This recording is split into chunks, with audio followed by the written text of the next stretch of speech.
In a world where daughters are currency and the sea is a graveyard for the careless, one trade goes terribly wrong. Elara Vel was never meant to be a pirate's prize. She was the sacrifice sent to save her sister. But Captain Rourke Hale doesn't want a ransom. He sees the fire hidden beneath her fear. Swept from a life of silk cages to a ship of iron and salt, Elara must decide if being captured is the end of her life or the beginning of her legend. Step aboard the Iron Mercy, where the only law is the horizon. The air in Port San Isidro tasted of brine and rot, a thick, cloying scent that clung to the back of Elara Vel's throat. She stood inside the covered cart, her knees locking to prevent them from shaking, her wrists bound by a rough hemp rope that chafed her skin raw. Outside, the murmurs of the crowd were a low tide of sound. Merchants haggling, sailors spitting, the rhythmic slap of water against the splintered pilings of the pier. She was the wrong girl. The thought circled her mind like a shark. She was Elara, the shadow to her sister's light, the practical one, sent to the wolves so the jewel of the family could remain polished and safe in their father's manor. Her dress was coarse wool, scratching at her neck, a disguise meant to humble her. But her eyes, dark and sharp as flint, refused to lower. "Quiet now," a militiaman hissed, pulling the canvas flap back. The sudden exposure to the oily torchlight made her blink. The pier was crowded, shadows stretching long and distorted, and there, parting the crowd like the prow of a ship cutting through ice, were the pirates. They were not the ragtag shouting drunkards of storybooks. They moved with a lethal, silent coordination. At their head walked a man who seemed to absorb the light rather than reflect it, Captain Rourke Hale. He was tall, his coat weathered by salt and storms, his dark hair tied back with a strip of faded red cloth. He did not swagger, he stalked. Elara's breath hitched. She had expected a monster. She found a mountain. Rourke stalked 3 paces from the cart. He didn't look at the militiaman, nor the shivering mare who stood wringing his hands. His gaze locked instantly onto Elara. It was a physical weight, heavy and warm. He stepped closer, invading the space, his eyes scanning her face, not with lust, but with a terrifying recognition. "This is the agreed tribute?" Rourke asked, his voice a low rumble that vibrated in Elara's chest. "The eldest daughter, as promised," the mayor squeaked, lying through his teeth. Rourke tilted his head.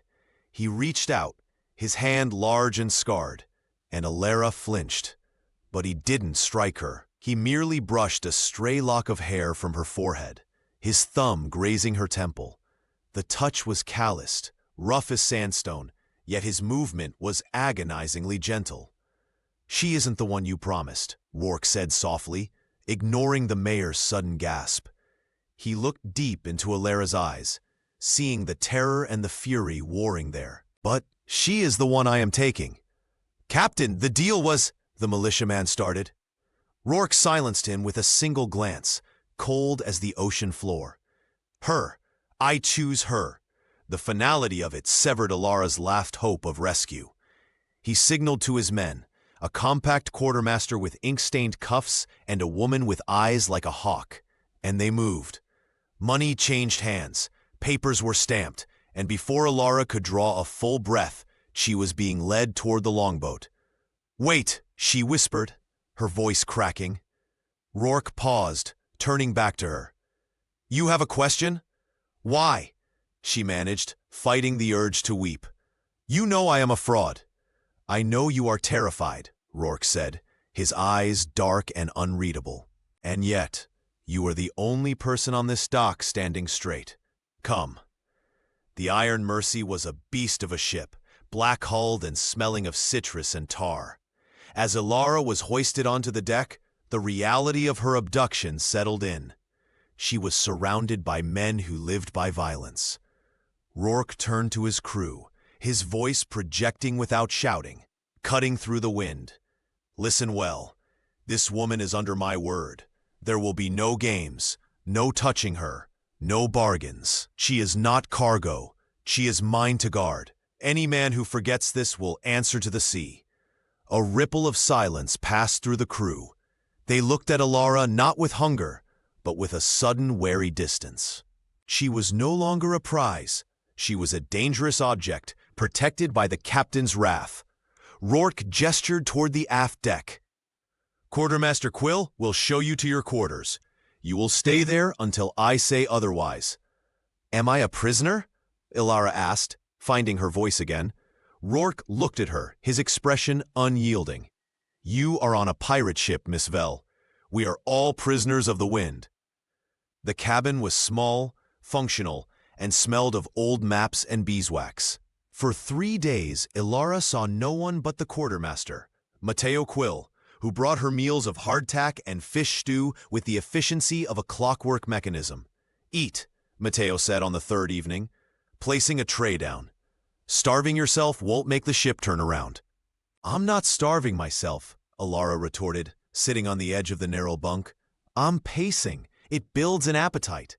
Mateo cracked a dry smile. "The captain said you were sharp." "The captain says little to me," Alara countered. "He collects me and then hides me away." "He keeps you safe," Mateo corrected, tapping his ink-stained fingers on the doorframe. "The crew needs time to adjust. A woman on board changes the air. Superstitions, you know." "I want to work," Alara said suddenly. The words surprised her, but the idleness was driving her mad. Her mind was her only weapon, and it was rusting in this cabin. "I can read. I can calculate. I saw your ledgers, Mr. Quill. You carry spice and silk, but your organization is chaotic." Mateo raised an eyebrow. "You think you can do my job better than me?" "I think I can help you do it faster so you can sleep," she said. The next morning, a stack of cargo manifests appeared outside her door. Alara dove into them. It was a way to understand her prison. She tracked the flow of rum, the weight of velvet, the bribes paid to port officials. She learned the economy of the Iron Mercy. It wasn't just theft, it was a business of leverage. Days bled into weeks. The ship became a world of creaking wood and snapping canvas. Alara was allowed on deck for short periods, always under the watchful eye of Sable Morn, the navigator. Sable was a woman of sharp angles and silence, treating Alara with a cold professionalism that stung more than insults. "Stay out of the rigging," Sable warned one afternoon as Alara watched the horizon. "And don't distract the men at the wheel." "I am just breathing, Sable," Alara said. "Your breathing is a distraction," Sable replied without looking up from her sextant. "You are an anomaly. Anomalies sink ships." That evening, the sky bruised purple and black. The air grew heavy, static raising the hair on Alara's arms. A storm. "Below deck!" Rourke's voice roared from the quarterdeck. Cutting through the rising wind, Alara started toward the hatch, but the ship lurched violently. A barrel broke loose, rolling across the deck, smashing into the rail. A young sailor slipped, the line he was holding whipping free, lashing in the wind like a serpent. "The main brace!" Rourke shouted, wrestling the wheel.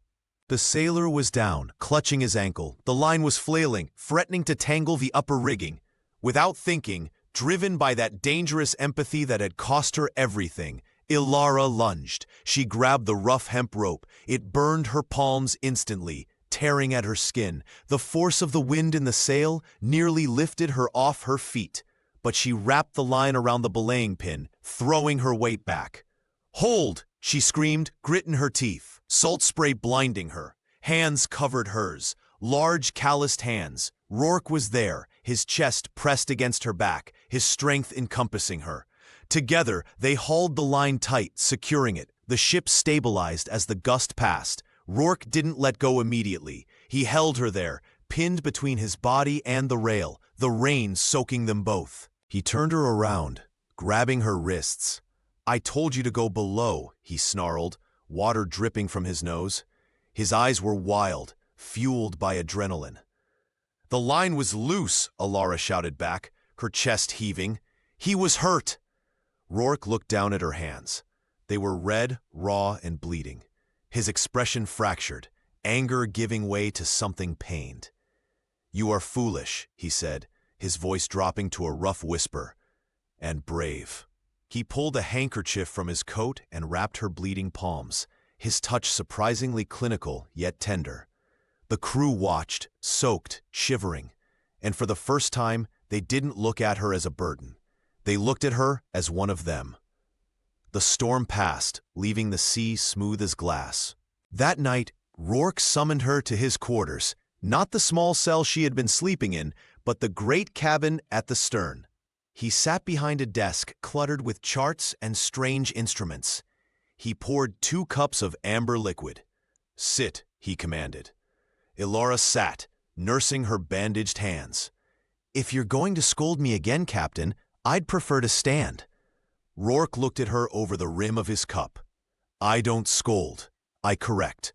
But tonight, I am offering a drink." He pushed the cup toward her. "To survival." Elora took it. The liquid burned pleasantly, settling her nerves. "Why did you choose me?" she asked again.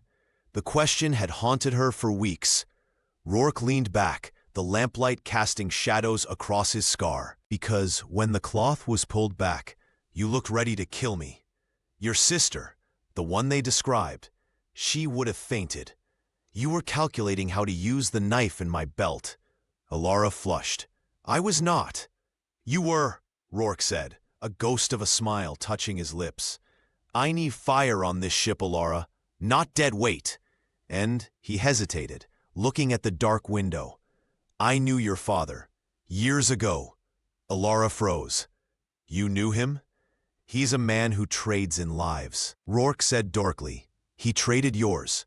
I decided to make sure the trade didn't destroy the merchandise." "I am not merchandise," Elora said, her voice hard. Rourke's gaze snapped back to her, intense and scorching. "No, you are not. You are proving to be much more." The atmosphere in the room shifted. It wasn't just gratitude, it was an awareness. The air felt thin, charged. Elora saw the man beneath the legend, tired, burdened, and lonely in a way that echoed her own isolation. "We make port in Santa Brígida tomorrow," Rourke said abruptly, breaking the spell. "You will need a disguise. A woman like you shine too brightly for a pirate port." Santa Brígida was a riot of color and noise. Parrots screeched, vendors shouted, and the smell of roasting pork and stale rum filled the air. Rourke kept Elora close, his hand hovering near the small of her back without touching her, a protective shadow. She wore a plain dress, but Sable had shown her how to wrap her scarf, a specific knot at the throat that signaled "claimed." It was a shield, warding off the drunken sailors who leered from tavern doorways. "Keep your head down," Rourke murmured as they navigated the market. "Mateo is securing supplies. We are here for information." Elora's heart hammered. This was her chance. A port meant post offices. It meant ships going other ways. She had a letter tucked in her bodice, written in secret, addressed to her sister. "I am alive. Do not grieve. I will find a way back." But as they walked, she saw the reality of her freedom. A poster nailed to a barrel, "Wanted, Captain Rourke Hale, dead or alive." And next to it, a smaller notice describing a stolen noblewoman, offering a reward for her return, not to her family, but to the governor of the High Islands. "That is my father's ally," Elora whispered, staring at the notice. "He wants you back to complete the marriage contract," Rourke said, his voice grim. "You weren't just a sister, Elora. You were a dowry." The realization hit her like a physical blow. Her family hadn't just sacrificed her. They were trying to retrieve her to sell her again. She felt the letter against her skin. If she sent it, she wouldn't be signaling rescue. She would be signaling her own sale. Slowly, Elora reached into her bodice, withdrew the crumpled paper and let it drop into a puddle of muddy water. She crushed it under her boot. Rourke watched her, his eyes missing nothing. "You didn't send it." "There is no one to send it to," she said, her voice hollow. Rourke stepped closer, blocking out the chaos of the market. He looked down at her, and for the first time he broke his own rule. He reached out, cupping her cheek, his thumb brushing away a tear she hadn't realized had fallen. "Then you belong to the sea now," he said roughly, "and to the iron mercy." "Is that a life sentence?" she asked, looking up at him, searching for the monster she was supposed to hate. "It is a choice," Rourke said. "Every day you choose. But know this, Elara, forever." His voice dropped, intimate and terrifyingly sincere. "I did not choose you for a ransom, and I did not choose you for a season. When I said I chose you, I meant it. Forever." The word hung unsaid between them, louder than the market bells. Elara felt a shiver that had nothing to do with the wind. She looked at the poster of the wanted pirate, and then at the man standing before her, a man who offered her a cage, but handed her the key. "Captain!" Mateo's voice broke the moment. The quartermaster ran toward them, breathless. Ships on the horizon, black sails. "It's Calder." Rourke's expression hardened instantly into granite. The tenderness vanished, replaced by the warrior. "Back to the ship," he ordered. "Now." He grabbed Elara's hand, firmly, possessively, and they ran. As her boots struck the cobblestones, Elara realized she wasn't running away from the pirate. She was running with him. The sea was not a vast emptiness. It was a chessboard, and the Iron Mercy was losing. For 3 weeks they ran. Captain Vane Calder's ship, the Gilded Hawk, did not engage them with cannons. He did something worse. He shadowed them, a persistent black silhouette on the horizon, herding them away from the trade routes, away from safe harbors, and into the desolate stretches of the open ocean. Elara stood at the rail, watching the distant speck that was their pursuer. The wind had stripped the softness from her face, leaving her cheekbones sharper. Her skin kissed by the sun. She wore trousers now, altered from a cabin boy's spare kit, and a linen shirt that billowed in the draft. The dress she had arrived in lay folded at the bottom of a chest, a relic of a girl who no longer existed. "He isn't attacking," she said, not turning as Rourke approached. She knew his step now, heavy, deliberate, the sound of a man who carried the weight of 80 souls. "He doesn't have to," Rourke replied, his voice rough with fatigue. "He has a letter of marque. He's a privateer, funded by the governor. He has the coin to buy every barrel of fresh water in the archipelago before we can get to it. He plans to starve us into surrender." Elara turned to look at him. Rourke looked tired. The lines around his eyes were deeper, and he had taken to sleeping in the chart room, always watching, always calculating. "And when we starve?" Elara asked quietly. "Does he take the ship?" "He takes the ship," Rourke nodded. His gaze dropped to her lips, then flicked away, a momentary lapse in his iron discipline. "And he takes you. The reward for your return has doubled." The crew felt the strain. The shanties in the galley stopped. The laughter died. Dinner became a silent affair of weevil-ridden biscuits and watered-down rum. As bellies emptied, suspicion filled the void. Elara felt the eyes of the men on her, not with desire, but with blame. "She is the bad luck," the whispers said. "The Jonah, the magnet drawing the hawk." She didn't hide. She worked harder. One sweltering afternoon, inside the stifling heat of the quartermaster's store, Elara helped Mateo Quill audit the dwindling supplies. The air smelled of dry rot and anxiety. Mateo was irritable, snapping at the pages of his ledger as if the numbers were personally insulting him. "We're short on gunpowder," Mateo muttered, dipping his quill. "And the lemon casks are empty. Scurvy will be next." Elara reached for a stack of loose receipts to organize them. As she shuffled the papers, a small folded scrap slipped out from between 2 pages of a manifest from their last port. It wasn't a receipt. It was heavy parchment, sealed with red wax. Elara froze. The seal was an eagle clutching a rose. It was her father's seal. Her blood ran cold. She picked it up, her fingers trembling. The wax was fresh, weeks old, not months. It had arrived after she had been taken. "What is it?" Mateo asked, not looking up. "Nothing," Elara said quickly. sliding the scrap into her pocket, her heart hammered against her ribs. Someone on the Iron Mercy was in contact with her family. Someone was a traitor. Paranoia bloomed in her chest, sharp and poisonous. Was it Mateo? He loved gold above all else. Was it the boatswain? Even Rourke? No, not Rourke. He had defied the world for her. But someone was leaving a trail of breadcrumbs for Calder to follow. She needed to know more, but she couldn't ask. Asking would alert the spy. Later that day, seeking a moment of peace, Ilara found herself near the galley. The cook, a burly man named Thomas with scars up his arms, was cursing over a faint letter from his wife. He held the paper near the heat of the stove, and Ilara watched, fascinated, as faint brown lines darkened into legible script. "Lemon juice?" she asked. Thomas jumped, hiding the letter. "Aye, miss. Poor man's ink, invisible until the fire touches it." The realization hit Ilara like a lightning strike. Invisible ink. Her mind raced to Sable Morn and her precious charts.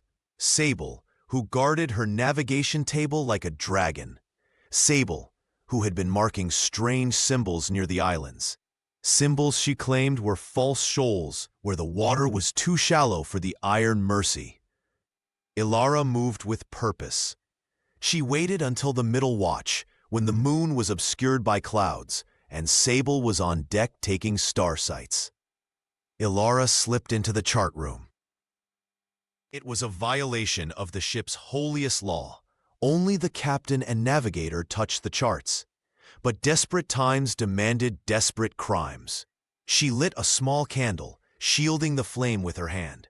She pulled out the master chart of the Whispering Archipelago, the region they were currently trapped in. She held the candle close to the parchment, moving it slowly over the areas marked with the skull and crossbones symbol for shoals. For a moment, nothing happened. Then, ghost-like, lines began to appear in the heat. The shoals weren't shoals. They were depth markers, deep channels, safe passages hidden inside what looked like death traps on any standard map. "Clever," a voice said from the doorway. Ilara spun around, nearly dropping the candle.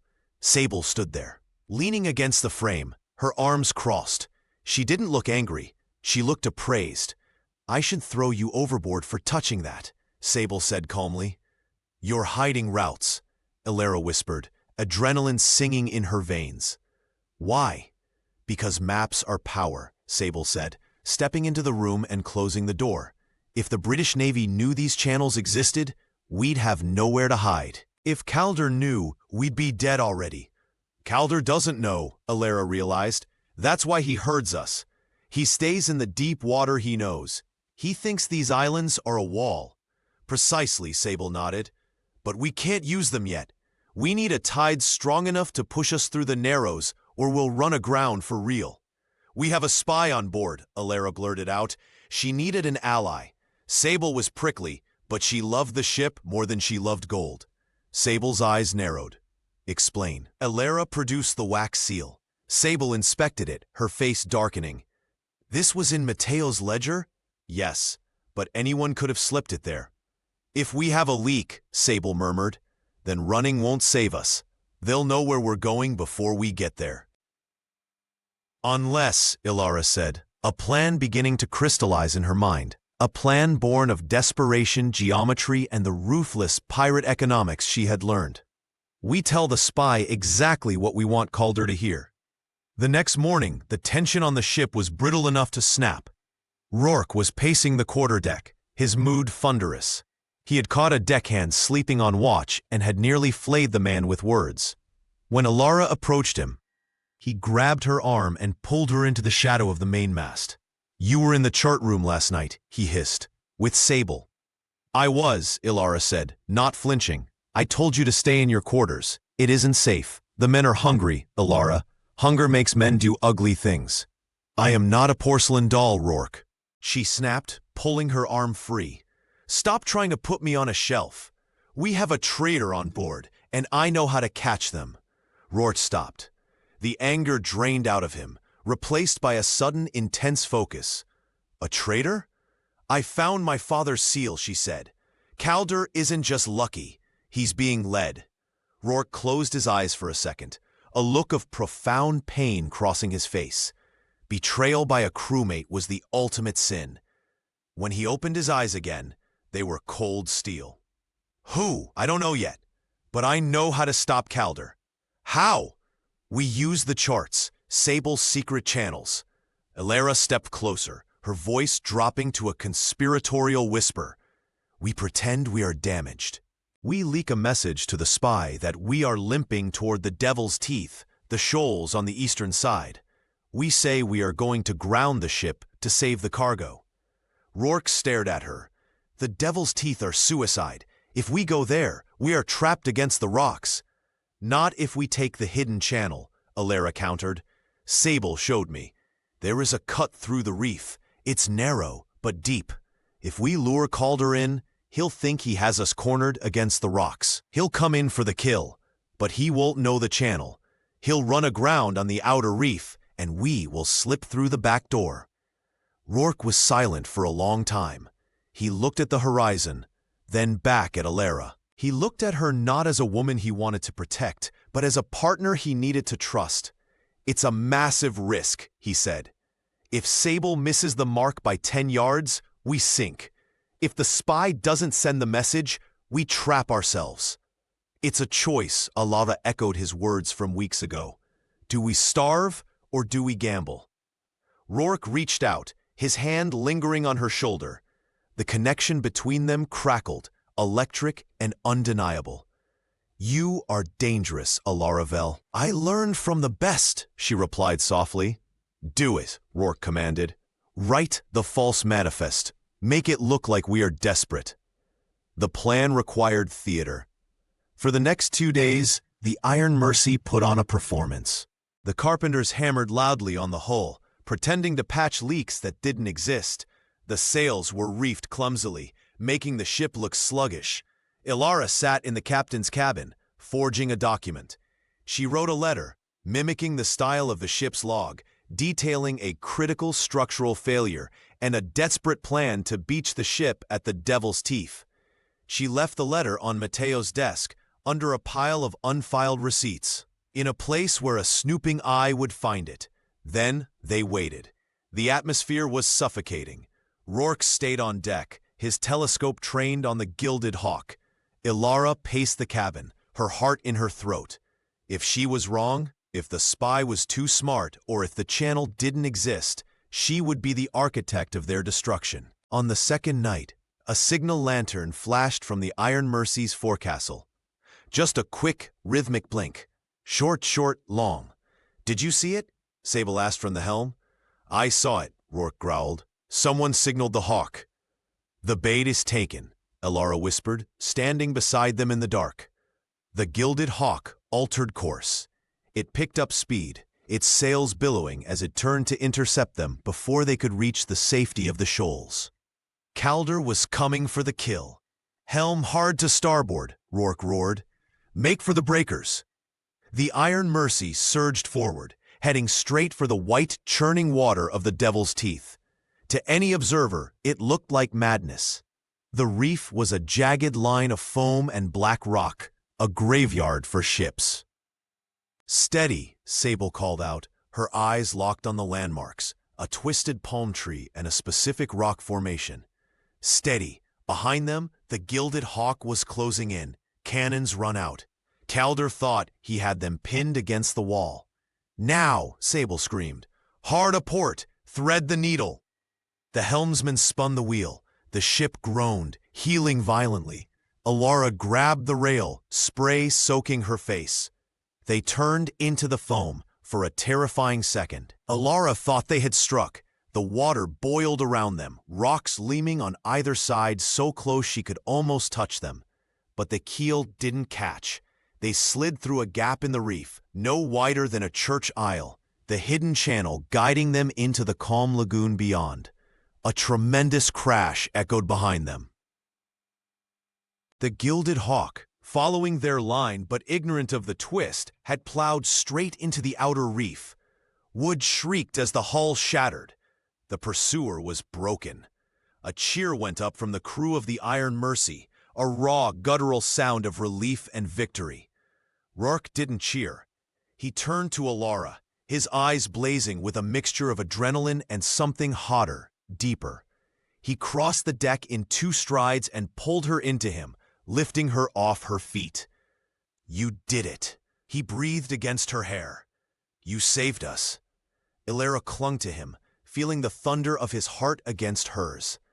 For a moment, amidst the victory, she forgot the spy. She forgot the danger. She only knew that she had chosen this life, and in this moment, the life had chosen her back. But as Rourke set her down, the reality settled. The Hawk was wrecked, but the spy was still on board, and they had just proven that Alara Vel was not a captive maiden, but the most dangerous weapon the Iron Mercy possessed. She looked at the broken ship on the reef, and then at the crew cheering her name. She had wanted agency. Now she had it, and with it came the heavy, cold weight of command. The victory over the Gilded Hawk tasted of salt and ash. While the crew celebrated, scavenging casks of powder and salted beef from the wreck that ground helplessly against the reef, Alara felt a cold knot in her stomach. The ship was safe, but the rot remained inside. Rourke wasted no time. He called an assembly on the main deck as the sun began to dip, painting the sky in bruises of purple and orange. "The Hawk found us because someone led them here," Rourke said, his voice low, but carrying to every corner of the deck. "We do not sail with rats. If the traitor steps forward now, they will be given a small boat and a chance at the shore. If I have to find you, you swim." Silence stretched, heavy and suffocating. The men looked at each other, suspicion darting like minnows. No one moved. Alara stood by the rail, watching. Her mind replayed the events: the wax seal, the signal lantern. The signal had come from the forecastle. During the chaos of the chase, most of the crew had been aft or below. Only the forward watch had been near a lantern. She walked slowly toward Silas, the boatswain. He was a burly man with a thick beard and hands like shovels, usually the first to sing and the first to fight. But now he was staring at his boots, his hands wringing a cap nervously. "Silas," Alara said softly. He flinched. It was a small movement, but to Alara, who had spent a lifetime reading the micro-expressions of a family that lied as easily as they breathed, it was a confession. "Miss Alara," he grunted, not meeting her eyes. "You have a daughter in Port San Isidro," she said. She remembered him mentioning her once, months ago, a little girl who liked ribbons. "Is she safe?" Silas's face crumbled, the stoic mask shattered, leaving behind a terrified father. They said they would take her to the orphanage. They said she would starve." The crew murmured, angry rumbles starting to rise. Rourke stepped forward, the crowd parting for him. He looked at Silas with a mixture of fury and pity. "You sold us for a threat?" Rourke asked. "I had no choice, Captain." Silas fell to his knees. "It was the governor's men. They knew everything. They said if I dropped the markers, if I signaled, they would let her live. You risked 80 lives for one." Rourke said. His hand drifted to the pistol at his belt. The pirate code was clear. Betrayal meant death. The crew expected it. They demanded it. Alara stepped between them. "Rourke," she said. "Step aside, Alara," Rourke warned, his voice hard. "This is ship law." "He did it for family," Alara said, her voice steady despite the tension. "He did exactly what my father did to me. He traded a life to save a life. If you kill him, you are no better than the men chasing us." "He is a traitor," Sable spat from the side. "He nearly killed us all."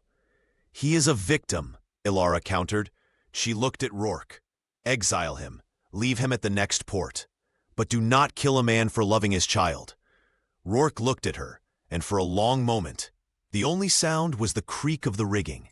He saw the fire in her eyes, the same moral compass that had made her grab the rope in the storm. She was asking him to be weak in the eyes of his crew, to be strong in her eyes. "Get him out of my sight," Rourke growled, shoving Silas away. "We make landfall at Isla Sombra tomorrow to water. You leave there. If I ever see your face on the sea again, I will not hesitate." The tension broke, but it didn't dissolve. The crew was unhappy. Mercy was a luxury they couldn't afford. As they dispersed, Rourke turned to Alara. "You spend my authority freely," he murmured. "I spend it to keep you human," she replied. Isla Sombra was a neutral port, a shantytown built on stilts in a mangrove swamp. It was a place of shadows and secrets, where no questions were asked as long as the coin was good. They docked to offload Silas and take on fresh water. The mood was somber. Silas trudged down the gangplank, a broken man. Alara watched him go, feeling a strange kinship. They were both pawns in a game played by powerful men in velvet coats. "We stay only a few hours," Rourke told her. "Stay close." They walked into the market, seeking supplies. The air was thick with humidity and the smell of roasting crab. Alara felt eyes on her again. But she dismissed it as the usual leering. She was wrong. It happened in the blink of an eye. They were passing a narrow alleyway between two warehouses when shadows detached themselves from the walls. Not drunken sailors, professionals. Men in dark leather, moving with military precision. "Rourke!" Alara screamed as a net dropped from the roof above. Rourke reacted instantly, drawing his cutlass. He slashed at the net, freeing himself, but three men were on him. Steel clashed against steel, sparks flying in the dim light. "Run, Alara," he shouted, kicking one attacker into the mud. She turned to run, but a hand clamped over her mouth. A cloth soaked in something sweet and chemical was pressed against her face. Chloroform. She struggled, kicking and scratching. She saw Rourke fighting like a demon, cutting down two men, trying to reach her. His eyes met hers, wide with panic, a look she had never seen on him before. "Alara!" His voice seemed to stretch, warping as the darkness encroached. Her limbs turned to water. The last thing she saw was Rourke being swarmed by more men, his red sash disappearing into the fray before the world went black. She woke to the smell of lavender and starch. It was wrong. The world should smell of salt and tar. She sat up, gasping, her head throbbing. She was in a bed, a real bed, with silk sheets and a canopy of lace. Sunlight streamed through tall glass windows, windows that didn't sway. She was on land.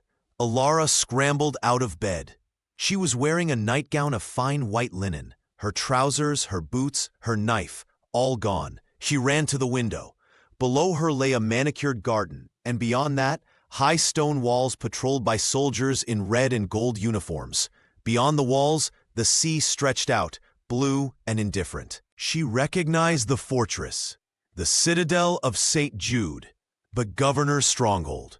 The door clicked open. Alara spun around, grabbing a heavy porcelain vase from a side table. A woman entered, a maid, carrying a tray of fruit and tea. She squeaked when she saw the vase. "Put that down, child," a smooth male voice said from the hallway. A man stepped in. He was older, with silver hair and a face that would have been handsome, if not for the cruelty around the mouth. Governor Corvus, her father's ally, the man she was meant to marry. "You have had a long journey," Corvus said, smiling like a viper. "But you are safe now. The pirate filth can't touch you here." "Where is he?" Alara demanded, not lowering the vase. "Where is Captain Hale?" "The pirate?" Corvus waved a hand dismissively. "Dead, I assume, or fleeing. My mercenaries are thorough. They were paid a handsome bonus for retrieving you unharmed." "You hired them," Alara said, her voice shaking with rage. "You used Silas." "I used what was available," Corvus said, walking into the room and picking up a grape. "Your father was distraught, Alara. He thought you were lost. Imagine his relief when I told him I had a plan to recover his asset." "I am not an asset," she spat. "I am a person." Corvus chuckled, a dry, rattling sound. My dear, in our world, women are the currency of peace. Your marriage to me secures the trade routes for your father. It unites our houses. You were stolen, yes, soiled, perhaps, by that animal's company, but we can scrub you clean. He looked at her with a possessive gleam that made Rourke's intensity seem like a warm embrace. This was cold. This was ownership without soul. Dress, Corvus commanded. Dinner is at 8. Your father arrives tomorrow to sign the contracts. The wedding will be at the end of the week. He turned and left, the heavy oak door locking with a solid thud behind him. Elara stood alone in the gilded cage. She looked at the vase in her hands. Delicate, expensive, and fragile. He snatched it against the wall. Shards of porcelain rained down. She wasn't delicate. Not anymore.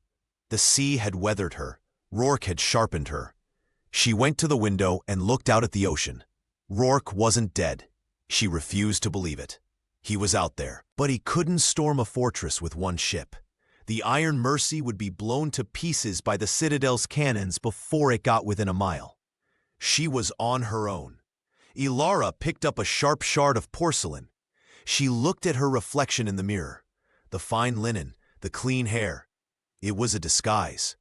Beneath the silk, she was still the woman who had steered a ship through a reef. I choose, she whispered to the empty room. She wouldn't wait for rescue. She would be the rescue. The arrival of Lord Vel, Elara's father, was not a reunion. It was an inspection.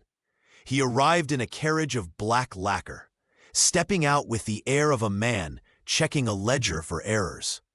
When he entered Elara's chambers, he did not hug her. He checked her face for bruises that might lower her value. You look well enough, he said, adjusting his cuffs. Corvus tells me you were spirited.